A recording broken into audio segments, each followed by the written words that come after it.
Chers amis et familles en Christ, bonjour. Aujourd'hui, 5 décembre, notre méditation a pour titre La signification de la perfection chrétienne. Donc, il s'agit d'un manuscrit écrit le 5 décembre 1897 et qui, à l'origine, s'intitulait La vie chrétienne. Et notre verset se trouve dans Philippiens chapitre 4 et le verset 13. Je puis tout par celui qui me fortifie. Que demande Dieu? La perfection, rien de moins que la perfection.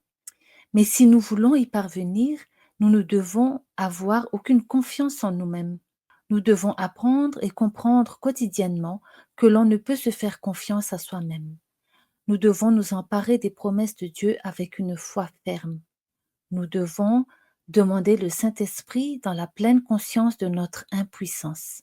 Et lorsque le Saint-Esprit agira en nous, nous ne nous attribuerons pas la gloire. Le Saint-Esprit prendra le cœur sous sa protection avec bienveillance, lui apportant toute la gloire des rayons du soleil de justice. Par la foi, nous serons gardés grâce à la puissance de Dieu. Nous serons le peuple de Dieu, gardant ses commandements, si nous nous soumettons chaque jour aux directives de son Esprit. Nous pouvons montrer au monde que même en cette vie, l'obéissance aux commandements apporte sa récompense et dans la vie à venir, la bénédiction éternelle. Quelle que soit notre profession de foi, le Seigneur qui évalue nos actions ne voit qu'une représentation imparfaite du Christ. Il a déclaré qu'un tel état de choses ne peut le glorifier. Remettre à Dieu la garde de l'âme signifie beaucoup. Cela implique vivre et marcher par la foi, ne pas se glorifier ni se confier en soi-même, mais regarder à Jésus, notre avocat, lui qui suscite la foi et l'amène à la perfection.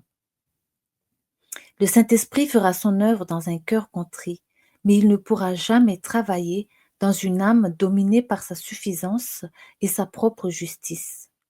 Une telle âme cherchera à se corriger par sa propre sagesse. Cette personne s'interpose entre le Saint-Esprit et son âme. Le Saint-Esprit agira si le moi ne s'interpose pas. Le Saint-Esprit est prêt à coopérer avec quiconque veut le recevoir et se laisser enseigner par lui. Ceux qui s'attachent à la vérité et sont sanctifiés par elle deviennent tellement unis au Christ qu'ils peuvent le représenter par leurs actes et leurs paroles. Puisse l'Esprit de Dieu parler au cœur des élus de Dieu, afin que leurs paroles soient aussi précieuses que l'or, tandis qu'ils présentent le pain de vie à ceux qui vivent dans la transgression et le péché. Le plaisir et la volonté de Dieu, c'est que les bénédictions données aux hommes le soient en toute plénitude.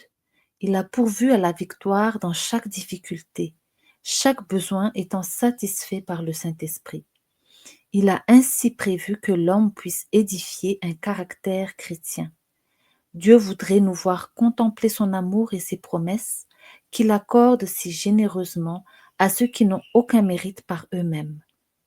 Il désire nous voir dépendre totalement, joyeusement et avec reconnaissance de la justice qui nous est préparée en Christ. Dieu écoute quiconque vient à lui par la voie qu'il a prévue. La question qui pourrait se poser suite à une telle réflexion, c'est pour quelle raison est-ce que je résiste encore et persiste à nourrir mon moi? Chers amis et familles en Christ, merci d'avoir partagé ce moment et on se donne rendez-vous pour les prochaines méditations.